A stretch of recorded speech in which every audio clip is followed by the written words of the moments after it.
Hello. Hi. Fantastic. Look at this. We got 25 people already. Yes. Everybody's all ready. We've had a break. People have gone, checked on the homeschooling, checked on the dog, had some lunch. In some cases, like in Paris, perhaps you've had a glass of wine, No, I put my kids to bed, but no, the glass of wine is still, well. Because it's 9 o'clock there, I think. Yeah, that's right. Yeah.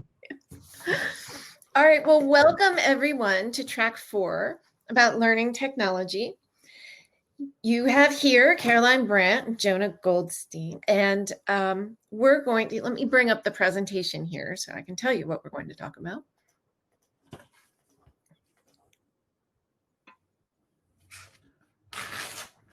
All right, there it is. So the reset of learning, knowing strategy, success markers, and audience way of work. Caroline is global learning strategist for Go1. Jonah is head of learning for 360 Learning. And many of you may have just heard him over in room 3 right before our short break. So if you all wouldn't mind giving us a short, like 30-second bio, tell us about yourself just really quickly. Caroline, alphabetically, let's just start with you. So I've been in learning and development my whole career. It goes back to when personalized learning meant crawling around on the floor with stacks of paper, taking out certain slides you want to include in course. So I'm a learning dinosaur. Fortunately, technology has definitely improved. I now work for Go1, which is basically a large learning library for e-content, and we are lucky to partner with content providers like 360 and Jonah's company to have a curated library of very strong content to support the entire organization. And Jonah. Hi, everyone. My name is Jonah Goldstein. I'm based in Paris, France, but I'm originally from the US. I started my career in publishing, in academic publishing, and then I worked for several years at UNESCO in education policy, an agency for education. And then I was in charge of technical training at Sodexo for several years, working all around the world to support the different services that Sodexo offers, food, facilities management, from a training point of view, both operational and managerial. And for the past year, I've been working at 360 Learning, which is a education technology company, also based in France, but with clients all over the world. And our platform enables organizations to learn collaboratively and create content very, very easily and share amongst employees to create a culture of learning. I'm happy to be here. Fantastic. Thank you both. And I'd actually like to mention, just as a bit of trivia here, Caroline also owns a couple toy stores. So great place to order Legos. Color reveal Barbies, I'm your gal. All right. And with that, let's start this. So we're going to start with Caroline talking about current trends right now. So I'll just let you tell me when to move the slides. I think you'll probably know. So it's really interesting. We look at stats even from 6 months ago from big reports that were released. Everyone knows Josh Bersin. He's talking about learning in the flow of work, and 66% of learners are looking for content in short form. So that has not changed. 40% are looking for even shorter content, 2 to 5 minutes. So, those trends have not changed, but at Go1, we've really been watching some of the data lately, and I wanted to share it with anyone who may be looking to switch careers in L&D or move up in their role, to understand what trends we're seeing to help you speak to them and prepare your organization.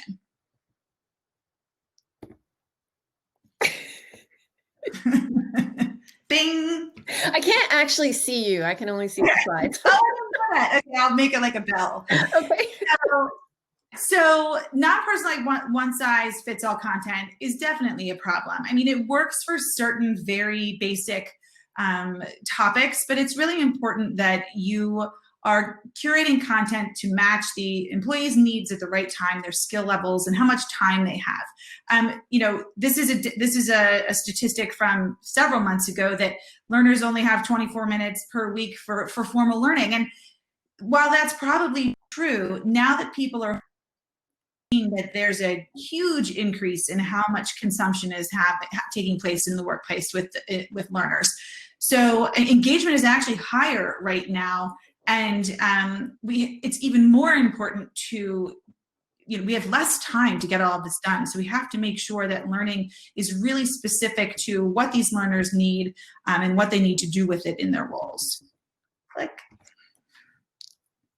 So I'm just curious in the chat, right? Not the Q&A.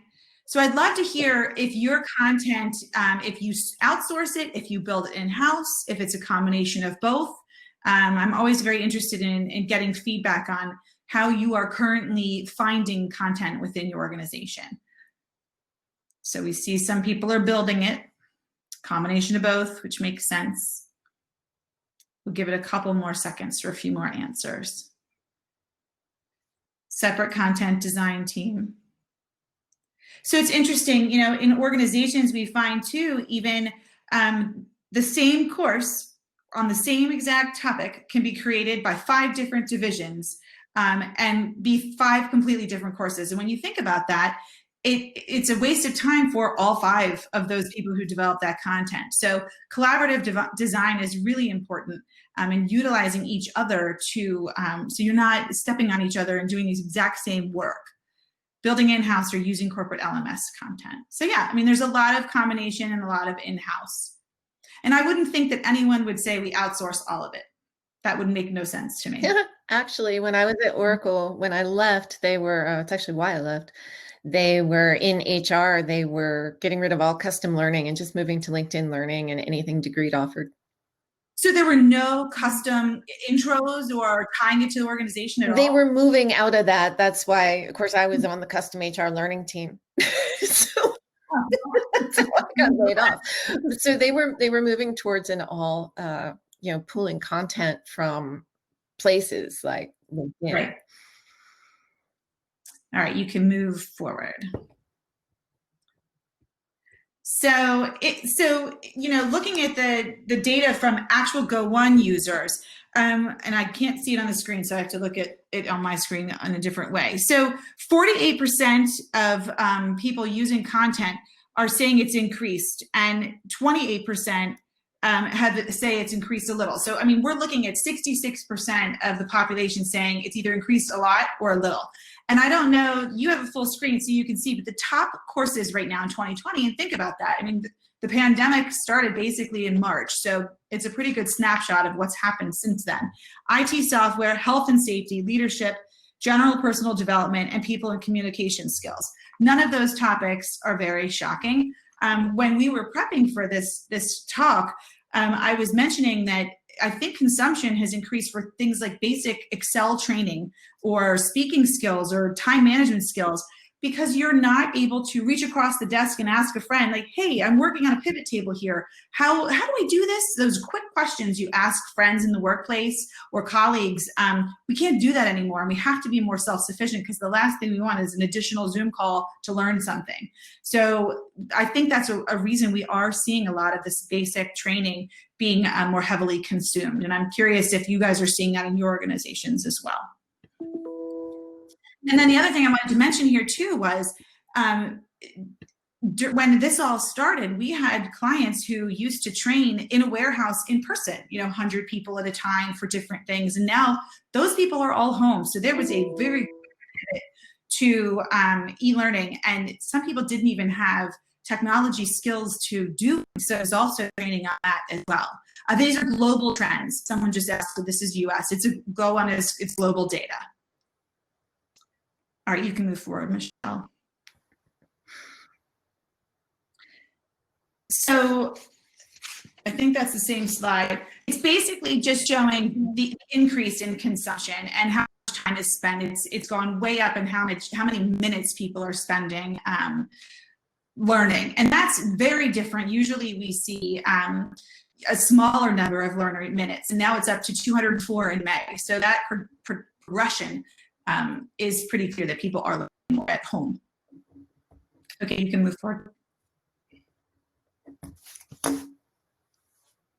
So quick case study, and then I'll let Jonah move on. So one thing you should think about when teaching to your organization content, often learning budgets are decreased because people can't see the actual effect of the learning. But when you start talking to the CFO about how much money they'll save, it's quite effective.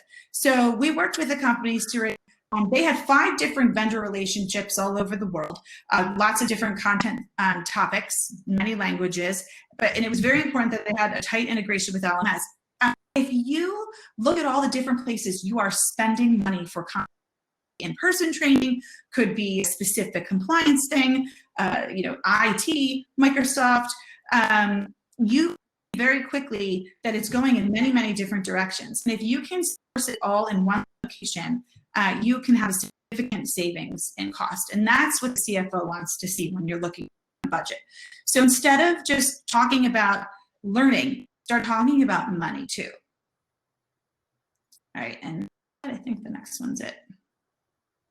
So again, when you work with a content partner like 360 or like Go1, the goal is to be the 5th person on your full team. So I'm sure many organizations that are participating have 4,000 people, and they have 3 learning specialists or 3 content providers. So how can you get a team behind you, and that you find the right partners? It's really important to find that 5th person when it's actually 5th, 6th, 7th, 8th, 9th, and 10th to really support you and do all of the work that you can't find time to do. So you can focus on discovering what the needs are of your learners and how to surface them and provide what they need, but we can provide the content that is most efficient for you.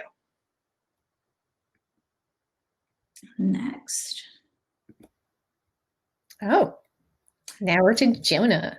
Yep. Jonah, do you need to wrap up? No, I'm good. We'll talk more, later. I think. Yes. Jonah. Great. Okay. Thanks a lot. Thanks, Caroline. So I wanted to follow up on that view of use of content with some more thoughts on trends in content, learning technologies, and kind of ways of working. And I thought I would do that through a specific example of a recent project at 360 Learning. So again, as I said, I'm in charge of training, learning and development at 360 Learning. So I look after the sort of personal, professional growth of my colleagues. We are an education technology company, so we have, a pretty big software development arm. We have a commercial team. We have transversal roles, and your content strategy and the using sort of modern learning technologies with obviously identifying your needs and business partnering. And this is kind of a simplified view, but the way that I approach needs identification in the organization, there's kind of 2 approaches. First is what I might call the top down, which is really that business partnering, which I do with our leaders, with the managers of each functional team, to really understand where they're trying to move their teams, what they're trying to accomplish, what the collective skills gaps are, and have those discussions. But also at 360 Learning, we have a very collaborative and democratic and what I call the bottom-up method. Our platform allows anyone in the organization to express a learning need. So basically the way that works, and there's a screenshot here, is that you go in at any time. It doesn't necessarily have to be during the annual performance cycle or anything like that. And you say, I'm trying to work on something. I feel like I don't exactly know how to do this. Let me express this need. Let me explain what the impact of this new skill or competency. It could be technical, it could be behavioral in nature. And then the whole organization has visibility of that, and people can upvote and comment and fine tune that learning need, so that as an L&D, I crowdsource a lot of what I'm going to be working on, and which is a great thing, because a channel to express their individual needs, and it gives the organization an opportunity to kind of share and also to match an individual's needs with perhaps an expertise that someone in the organization already has, which is a great thing. So those are kind of the two ways that I do business partnering. And if you would go to the next slide, please, Michelle. I recently, was having conversations with our sales team, both kind of using both approaches, business partnering, but also individuals expressing needs. And it came to my attention that we were winning business when our salespeople were multi-threading. And multi-threading is a sales term. I was not familiar with it before, but basically it means gathering as many contacts within a potential account, within a prospect as possible. So you're not just selling to, in our case, since we are an education technology provider, we're not just selling to the L&D person, or we're not just selling to the HR director, or we're not just selling to the procurement manager. We're also finding those people within the organization who might have a challenge that they're trying to face, and our products can help them. So the idea was to train our salespeople to be better at multi-threading, to be better at identifying who some of the key stakeholders within a prospect are, so that they can win more business by coming with a kind of a holistic solution, or a solution that responds to a real business problem that's coming out of a specific department.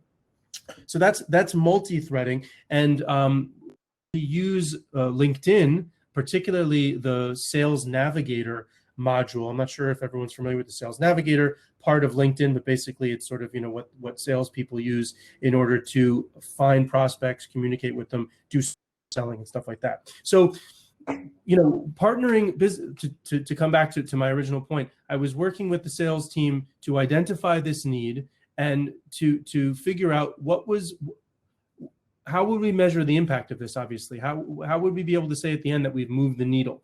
And using tools like Sales Navigator, we can tell how many prospects, or how many individuals, a salesperson would save within a single account. So to start to, have that holistic view. So that gave me a lot of ideas around training, not just on how to use the Sales Navigator tool, but some of these modern selling techniques and things like that, to really get our salespeople to be thinking differently about who they're going after in prospects.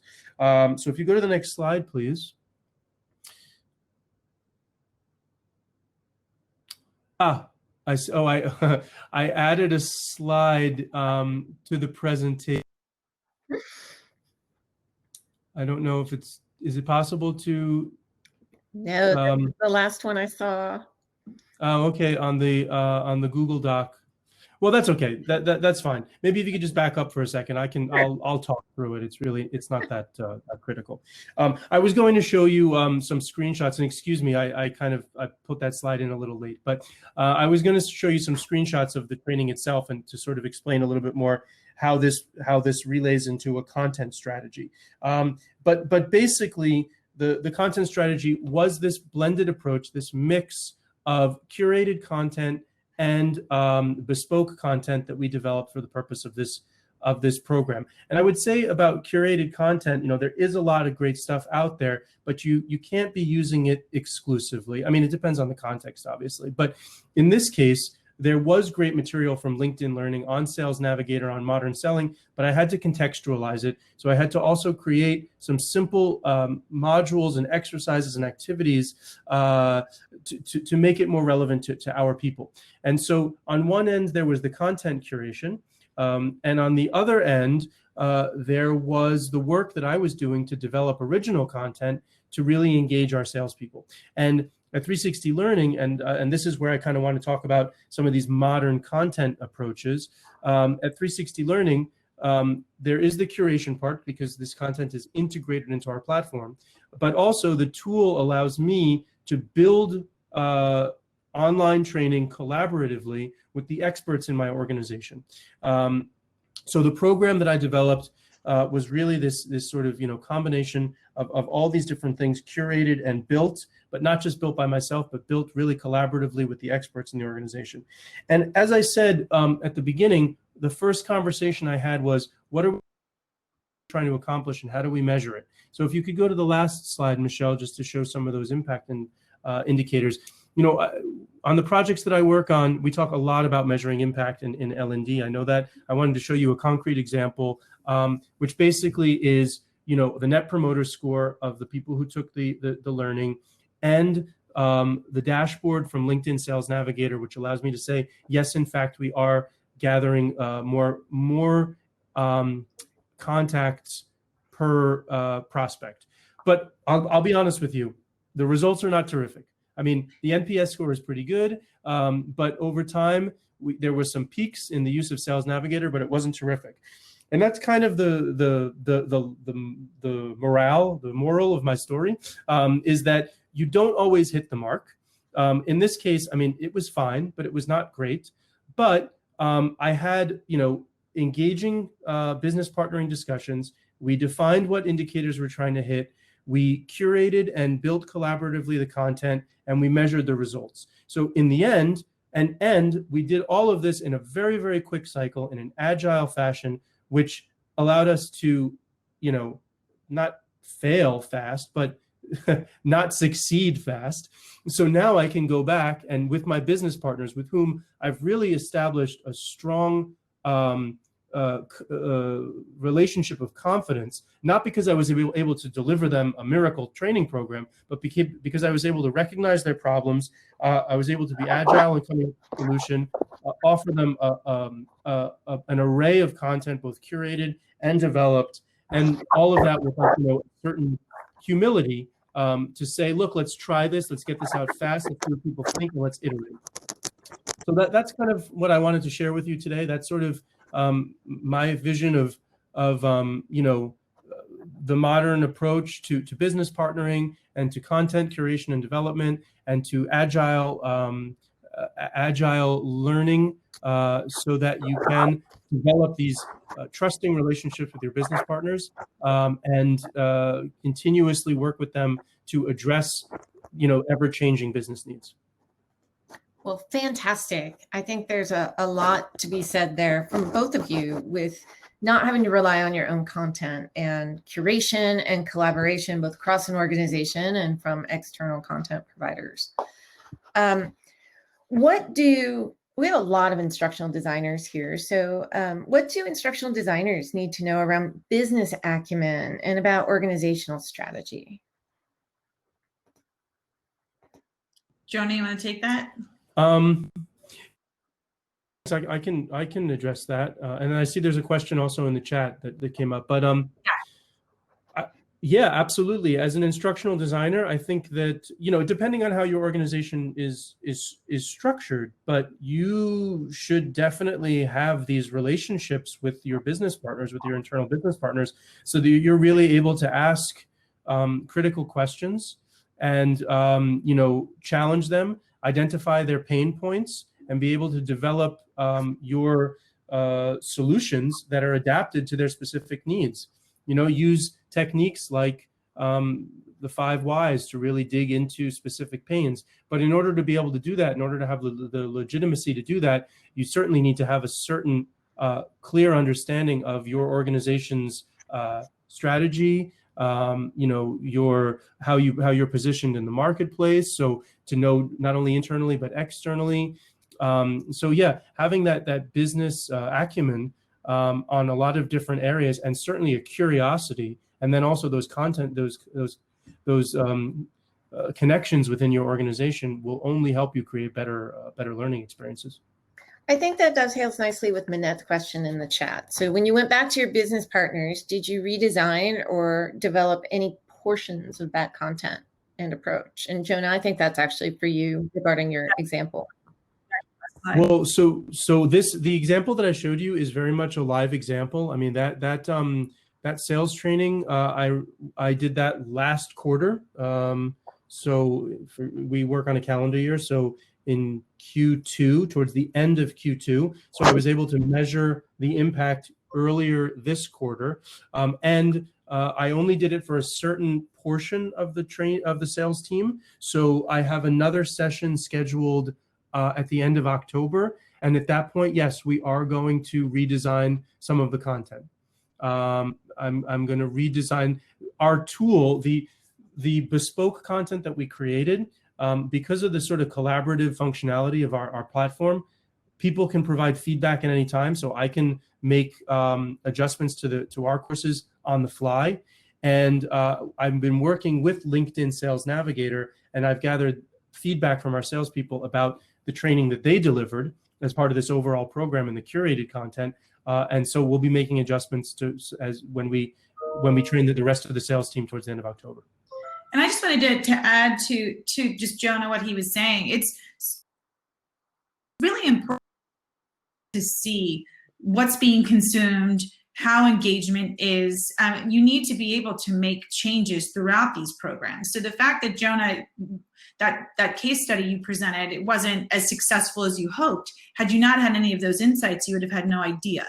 So you can't just throw training at the organization assuming they're going to consume it. You have to look and see what they're consuming and what's working, how the scores are, and make those adjustments frequently. So how has L&D needed to, and how will, I think, L&D need to pivot and upskill, not just during the pandemic, but as we move out of it and move forward? I've been thinking about this so much. I mean, I already spoke of, the warehouses that, people couldn't get quick compliance training anymore. And now they've had to quickly outsource and go online to do it. I think people are realizing, even the people who were adamant that instructor-led training was the only way to go, I think people are realizing that they can rely on it more. But on the other hand, I would be very surprised once we're through this if we didn't see a return to some ILT, because people do miss the face-to-face connection.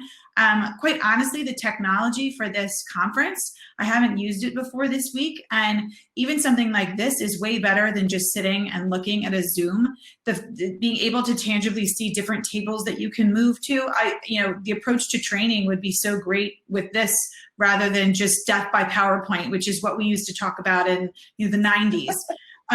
It's because I feel like with the move to Zoom, it is becoming death by PowerPoint again.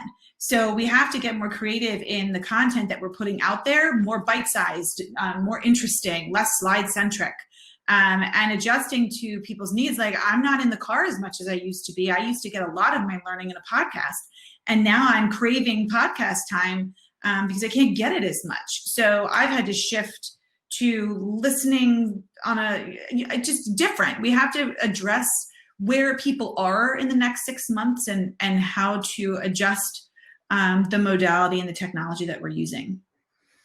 Okay. Yes. Yeah. All right, Jonah, your thoughts?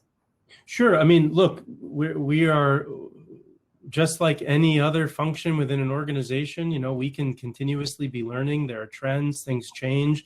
We have to stay on our toes. We have to be open and ready to change the way things are working. I mean, there's probably many different skills and competencies that we could think of that L&D should continue to develop for ourselves as curious people, as learners. I mean, I think to me, the two things that stick out the most or that have served me recently is, agile principles, design thinking. And I know we talk about that a lot, but again, just coming back to this idea of empathy and understanding your end user pain points and designing something in a fast, iterative fashion.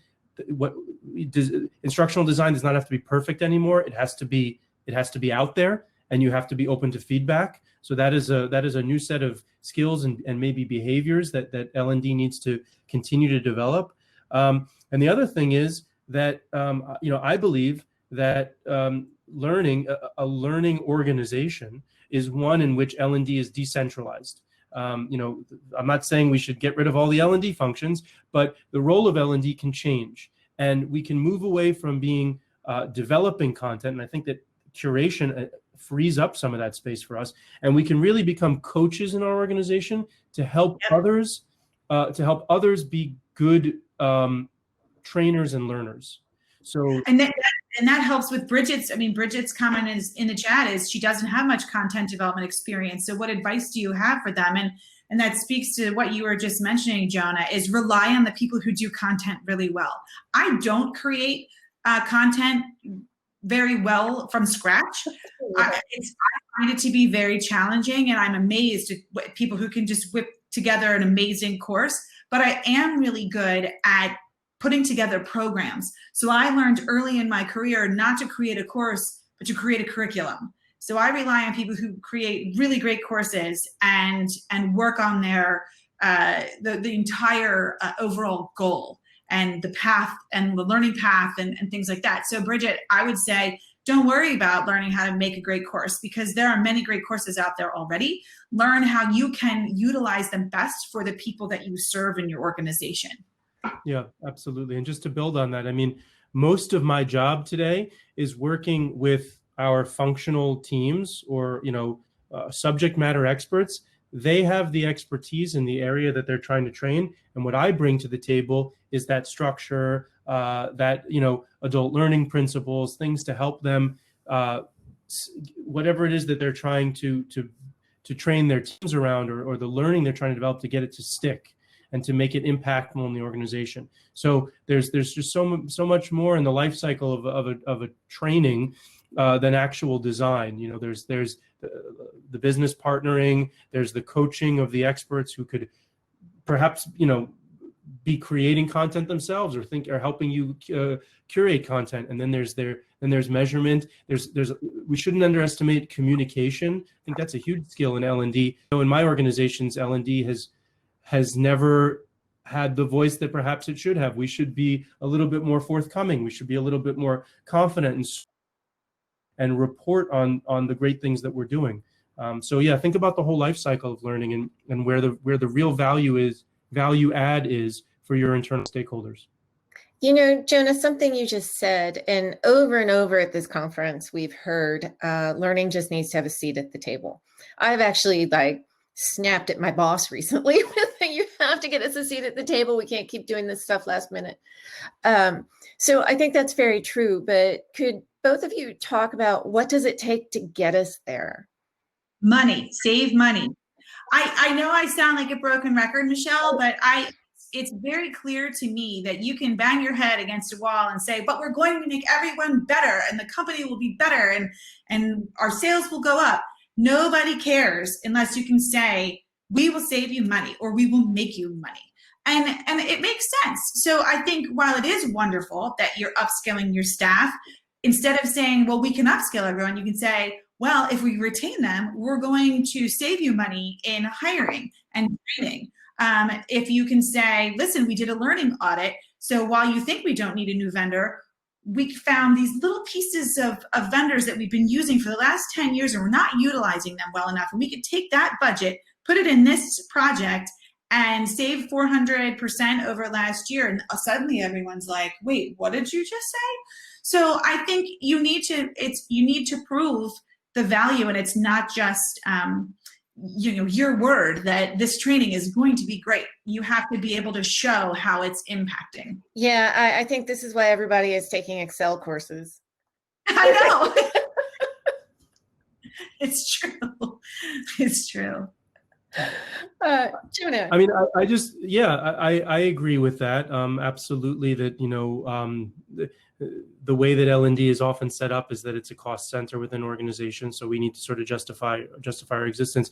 The reason why I showed that example of the sales training that didn't really work, but as I said not to the expectation that I had set for myself, or the clear measurable objective that I had set for myself, or that we set with the salespeople. The reason why I wanted to share that is because it was really appreciated. The whole cycle of how I went through with that was really appreciated by the salespeople. So subsequent to that, even though it was not a home run, I'm seeing that our salespeople are declaring more learning needs on the platform because they know that they're responded to. I'm seeing that when I call the sales director on a quarterly basis to ask him what's going on, what are your challenges, we're having longer, more open, more honest conversations. So I think that there are multiple tables within a company. So you have to think about what seat you want to actually be at. And certainly, if you're talking to your CFO, then the bottom line is a discussion. But you need to business partner. And another example of a program I did recently was with one of our customer success teams, and they run a series of webinars. And the the feedback they were receiving on the webinars was not so great. And so we really dug deep and we worked on their public speaking, and we were able to improve. That was a bit of a success story. Improve the feedback we were receiving on these webinars that they're doing. And so now with that particular group, I have a little bit more of a seat at the table, and I have a legitimacy that allows me to say, all right, what else is going on? What else can we be working on? And miraculously, when you do that, the budgets appear, Well, and you don't have to have a home run. You just need to have a small success story, because then people start to look and listen. So I think oftentimes we embark on these huge journeys to make major changes. And I think it's really important to assess small wins that you can get to start to get more buy-in. Yeah. And back to what I was saying before about communicating, don't be shy to talk about them. I have shared with other teams this case internal to my organization, this kind of case study of the sales thing. And I said, look, this is what we did and this was the outcome. It wasn't great, but look at this other program that we did that was a little bit better. And they're interested in that and they want to be part of that. And a good manager is someone who wants to develop his or her teams. And if they see that you have a solid methodology for doing that, then they'll be willing to dedicate the time to working with you. Absolutely. That is fantastic. And that pretty much wraps us up. You all can connect with both Caroline and Jonah on LinkedIn. I already have. So I just want to thank both of you so much. I think I love this idea that the future of L&D is that we can become curators and coaches. I think that's really important for all of us to understand. So I just want to thank everybody for coming, for participating in the chat. And Jonah does have an interview series, which I really recommend everybody check out. That link is in the chat too. So what I'm going to do is I'm going to exit this for a couple minutes, and then I'll bring us back in for the next session, which is on Traits Finder and Sourcing with Gordon and Kim Lokenberg. So I think that'll be very interesting. They actually train recruiters to source. So thanks, Michelle. Thank you. Thank you very much, Michelle. Thanks, Caroline. Thanks, everyone.